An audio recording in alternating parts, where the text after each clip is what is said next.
Welcome to the 13 Comics of Halloween. Hey there, everybody. Welcome back to another episode of the 13 Comics of Halloween.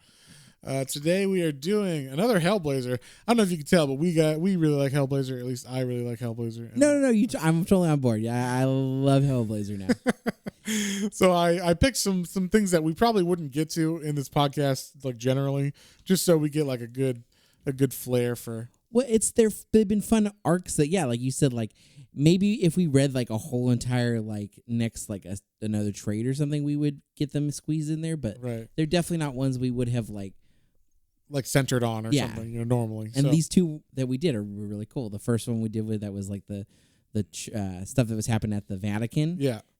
That was pretty like, and this one is totally like, I could see, like, I think you were telling me like I'll let you get to when this came out versus like also kind of maybe not this year because this has been like the at home year, right? But like also still relevant of like pretty recent stuff. Yeah, what happens generally, but so this is a story called Shoot. It was actually never printed until like in a trade form, I think, or like I think there was an issue that was like Vertigo Resurrection, and it printed it for the first time like in the late 2000s or something like that.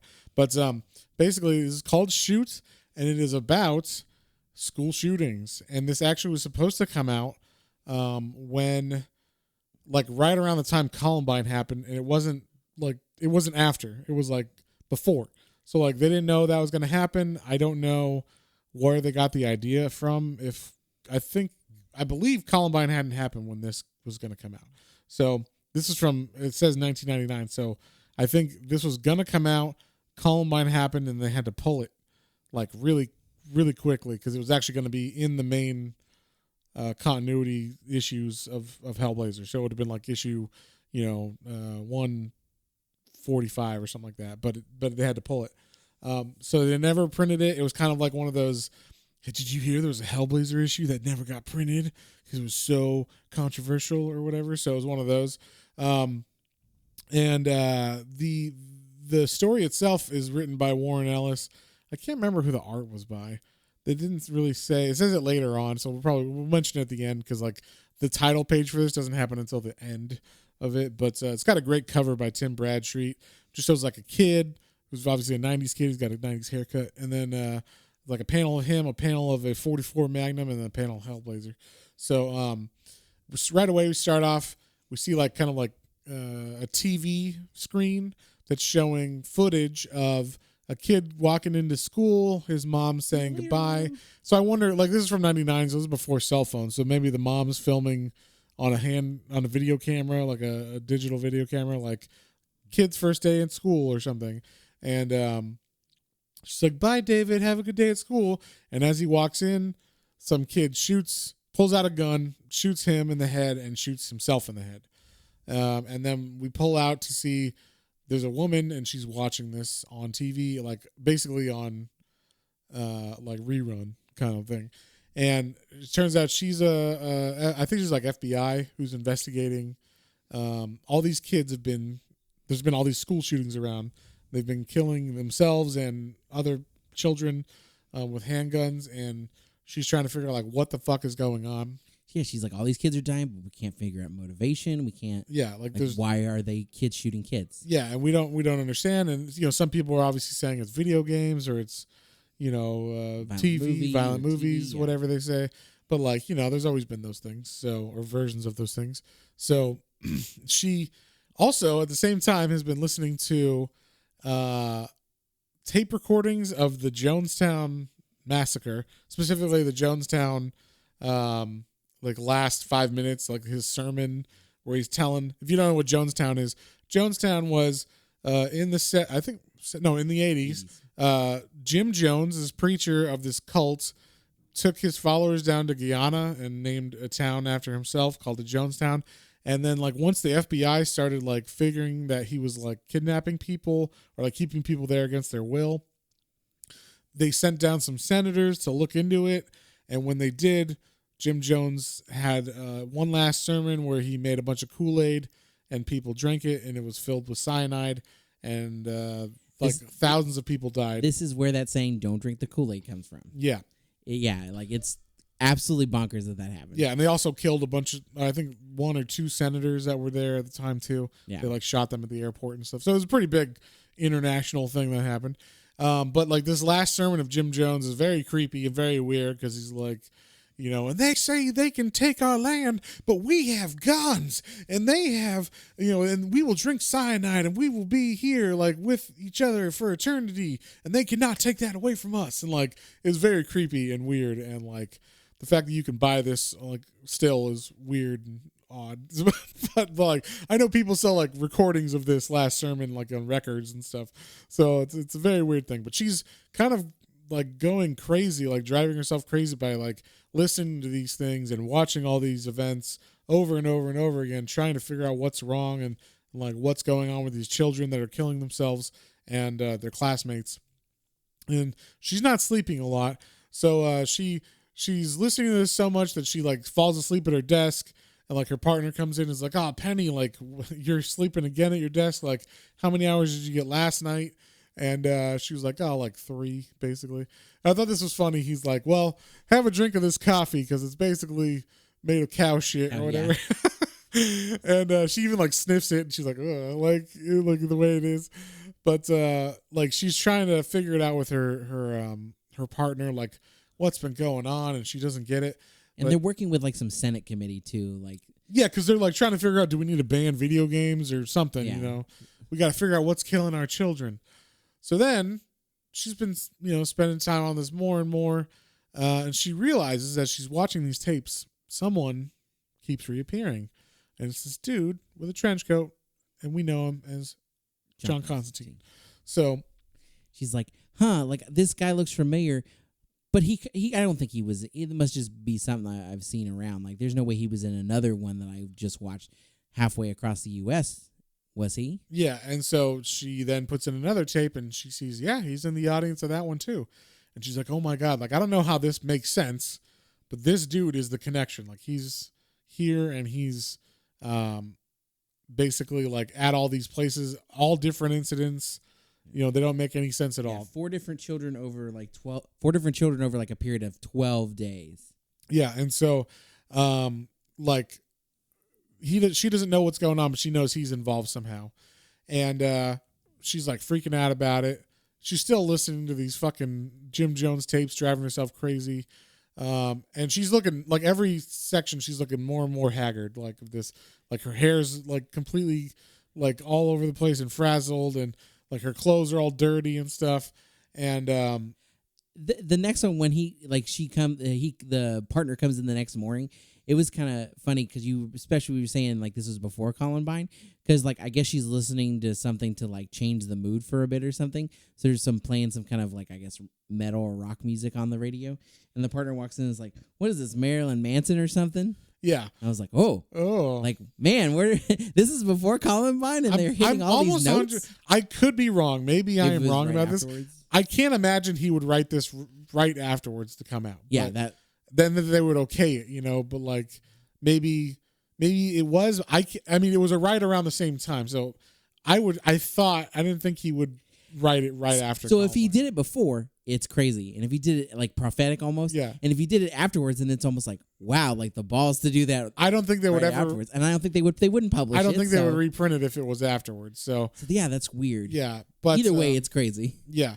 So the fact that he would be able to call it if it was is interesting. But basically she tells her partner, like, this guy is at all these shootings. We must like find out who he is, like get your links. Or like open, make some phone calls and figure out who the fuck he is. And, she's got a picture of Constantine in her hands. Then like she gets a file and it's just like, here's your file on that guy you wanted. It's pretty thin. Redacted. Yeah. Like everything is like John Constantine, file restricted. Like nothing's on it. And she's like, what's going on with this guy? Like, who is he? And then she looks and he's there again. Like she turns on the news. Another shootings happen like right now live. And he's there again. But this time, he doesn't look like he's like having fun or anything. He's got like his head in his hands, and he's like, Jesus Christ, like, oi, what's going on with these American kids or whatever? I don't know. I can't do an accent, so that sounded Australian. Yeah, close enough. So one of these, British accents. Hello. Make I'm him like super Constantine. cognate. Yeah. I'm Constantine. I'm Jason Statham. Jason Statham. But yeah, so they're trying to figure it out, and she like goes to one of the committee hearings or whatever, and she's like, wow, this is like maybe going to lead to something being done at least. And she, her partner's like, well, see you tomorrow, and she opens up her office to like go look at some more fucked up shit and listen to Jonestown. She actually hears it playing as she's opening it. And she's like, what the fuck? And Constantine's standing there, and he's like, wow. I didn't think the new Whitney Houston album would be so fucked up or whatever. It was just the Jonestown recordings. And, Constantine has a sense of humor about everything. He can find a little joy in making fun of her, at least, or whatever in this. But she's like, who the fuck are you? Like, what's going on? And basically he tells her like, look, I'm trying to figure this out too. I don't understand it either. And you're not getting anywhere. Like, I've looked through all of your stuff here, and you don't know what's going on. Yeah, basically, you're just driving yourself crazy. Like, you're gonna like end up killing your own self if you keep going at it like this. But basically, he's there because one of his friends who got a divorce from his wife, her new husband was American, and her British son moved to America, and he just got shot like recently, a couple weeks ago, in school by one of these kids. And so the husband, or the ex-husband, was like, hey, Constantine, can you do me a favor and like go over there and like figure out what the fuck's going on? So that's why he's over in here in America, and that's why he's at all of these shootings like separately. And basically he tells her what he's figured out. Like, she hasn't found anything, and what he's showing her is, he's like, look at this tape. Look at their faces. They're just standing there. They're not scared. They're just blank. They're like, they're not like pulled back in fear of someone pointing a gun at them. Like this. Look at this. Look closer at them. Yeah, this is not a natural reaction. And basically, he's saying like these kids have become so, like in a malaise or like devoid of emotion, basically. Yeah, devoid of emotion. Either whether it's from video games or just school in general, or like the like mediocrity of life or something. He doesn't really say a whole bunch of exactly what it is, but like basically they're just not happy with their lives. Yeah, he's like, I don't know if it's something at home, if mommy and daddy aren't like building them up to be emotional, understanding people, but something's happened, and this country is like in a crumbling state. Where he actually says like, with no education and no hope and no future, and they're waiting. They're standing there waiting, to die basically. And that's when he says, and look at what the kid's saying, like the kid that's gonna get shot in this video. Look at what his fucking words say, and like, it focuses in on the kid, and she looks like she's got this horrible, horrified face on her, and she sees that the kid's actually telling the kid with the gun, shoot. Yeah. As he's pointing the gun at him. I guess kind of like under his breath, but still just like, shoot me. Yeah, like, shoot. I want to die or whatever. So like, and that's how it ends. Super fucked up. Super fucked up. And like I said, this is where the title card is. And it says written by Warren Ellis, and it's drawn by Phil Jimenez and Andy Lanning. So yeah, it's a very like freaky issue, especially if it's like prior to Columbine and whatnot. But yeah, anything else you want to say about that? The art in general, the art is good in it too. Yeah, it's pretty. Most of the Constantine ones we've read, the art is pretty solid. Yeah, it's pretty solid. Most of the run is like, there's not too many issues of it that I'm like, this kind of lacks or whatever. But every now and then you get someone in it. And usually they're just fill-in artists. They do something. Usually it's an American fill-in artist that's drawing like yellow taxis in London or something, and that's what you get. There's no yellow taxis. Oi! There ain't yellow taxis here, eh, mate? Governor? Or whatever they say. I don't know. We're going to get a lot of shit for this, aren't we? The rain in Spain stays mainly on the plain. Yeah, sure. Falls mainly on mainly on the plain. Anyway, so yeah, that's the issue Shoot from Hellblazer. What would you give this one, John? Again, you've sold me. I'm in on Hellblazer, and all the arcs you've shown me, I'm like, oh, that's cool. really messed up or really dark and deep, and I mean, it fucking falls right in there. So Yeah. I'm gonna give this one a 7. It was solid. Like it was a quick little like, damn, that's crazy. Yeah. I'm gonna give this one a 7 too. As a Hellblazer one shot, like if this is just this is the only part of this storyline, he gets to be Constantine. He gets that like, we were talking about with the with once Garth Ennis started writing for him, you get this like he's a sure self-assured asshole, but he also has like a heart. Yeah. So in this, he's definitely going there for a friend to figure out what's going on with these kids, and he like he's at every crime scene being like, Jesus Christ or whatever, but then when he shows up to her, he's like, oi, that's one like shitty Whitney Houston song you got, and like let's have a chin wag, and I have to say I was not disappointed is not the word I'm looking for, but like I definitely was thrown off because with Constantine being on all of them, I was like, oh, what's this like weird? There's going to be a supernatural under element, and it's just now there's some fucked up shit going on. They don't know the root cause still, but like now these kids are just like, nah, I'm fucking done with life. Shoot me, and I was like, I think that's even more fucked up. it is. Yeah. No, that's what I was gonna say. Like, it's not that there's like a demon possession going around at schools or something like that. It's just that life fucking sucks for these kids. These kids just are sick of that's so messed up. they're sick of mediocrity or whatever, or of this like nothingness they feel. So takes it to another level. I feel it. Like, my heart's like, oh god, this really hits close to home. Yeah, definitely captures 1999 in a way.